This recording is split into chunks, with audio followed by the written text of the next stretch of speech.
عن أبي هريرة رضي الله عنه قال: قال رسول الله صلى الله عليه وسلم: 7 يظلهم الله في ظله يوم لا ظل إلا ظله: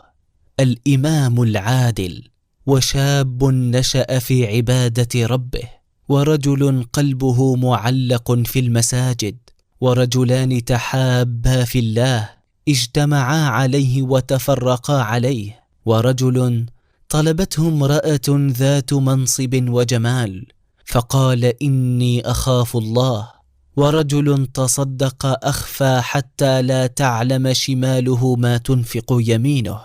ورجل ذكر الله خاليا ففاضت عيناه. رواه البخاري ومسلم.